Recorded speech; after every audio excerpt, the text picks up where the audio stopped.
Okay, so this video I'm just going to quickly go through how to solve one of the issues a few people have been bringing up in class.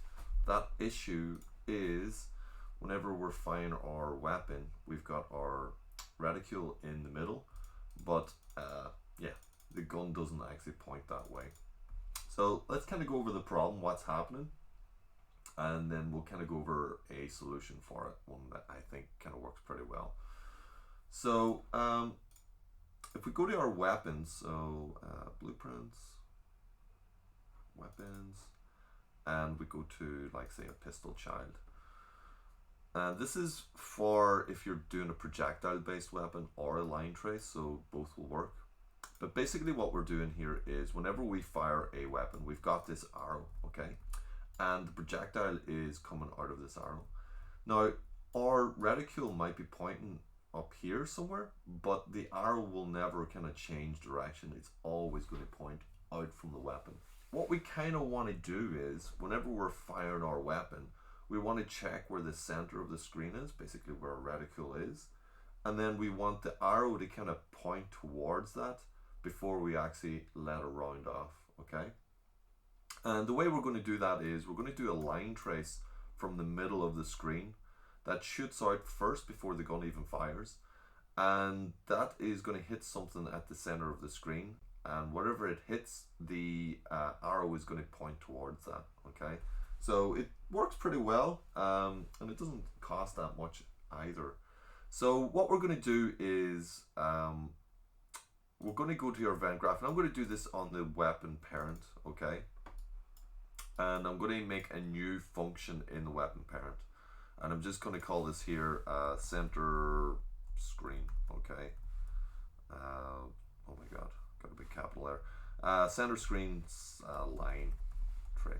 It's a pretty big name, but that will do. So what we're going to do is we're actually going to cast to the first person character. Okay, and we're going to get the player character as our object identifier. Then we're going to get the camera, okay? We're going to get the first person camera. And this is what we're going to use to kind of fire out our line trace, okay? So we're going to do a line trace. And let's do it from by channel, so line trace by channel. And we're going to get a first person camera, and we're going to get location. So get word location and plug that into the start. We're then going to get the forward vector, and we're going to multiply that by a pretty high number. Let's do an integer. Let's see, I don't know, 20,000. We're going to add that to our beginning, and you notice whenever you're doing these line traces, it's always the same. You're just going to remember the process that you've got to add these two together, and that goes into our end. Will I do a debug line? Yeah, well, okay, just in case it's not working or whatever. For this function as well, we're actually going to have an output, okay? So again, remember when we were talking about functions, one of the good things about using them is you can have an output. So the output is going to be a vector, and we're just going to call this hit location, okay? And there is our return value. And we're just going to split this out hit and get our hit location. All right. So whenever we're calling this function now, it's going to do its thing, and then it's going to return, okay, a vector first that we can use. So if I go to my, let's see, I've got a, do I have the hit scan on the,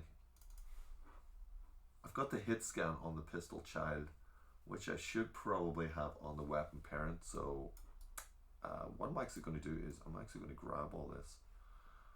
Okay, I'm going to cut it, go to my weapon parent, make a new function called hit scan parent, and paste it in here.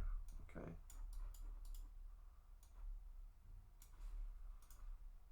And then just going to delete this from the child. Okay. And in the child, I'm just going to use that hit scan parent now instead. Just means that if I want to use this in the rifle now, I can easily put this in the rifle. I have no idea why I didn't put it in the weapon parent. So all we have to do then is go to our hit scan parent.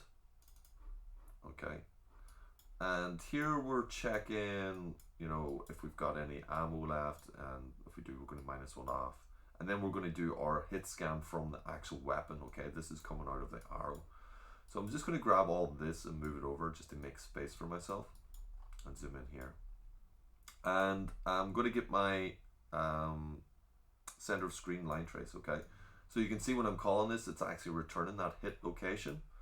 So I don't actually have to have, you know, all this mess in here either. I can just call this function, which is pretty good. So I'm just going to connect these up.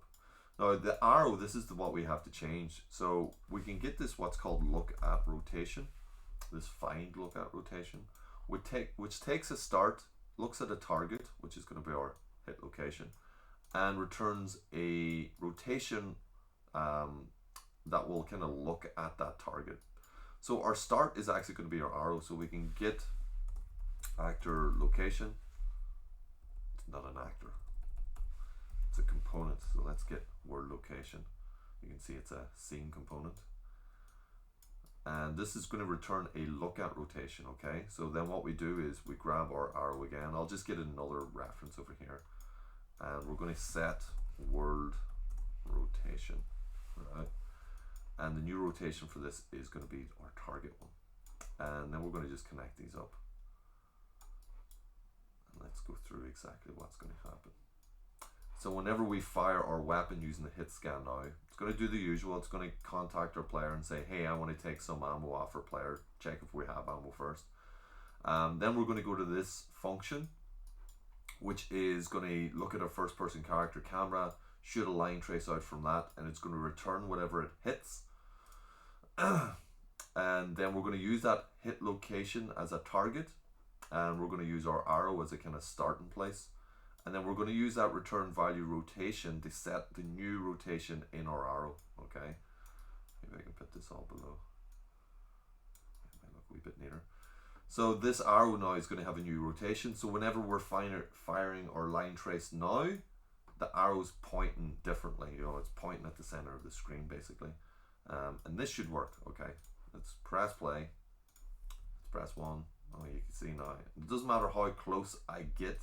Okay, the arrow is always going to point, okay, to the center of the screen. So the last thing I want to do is get rid of that line trace in my center of screen. So I don't want to have that debug anymore. Press play again. Just make sure that's off. Yeah. There we go. Okay, so hopefully you can get through that there, and it'll sort out that issue for you.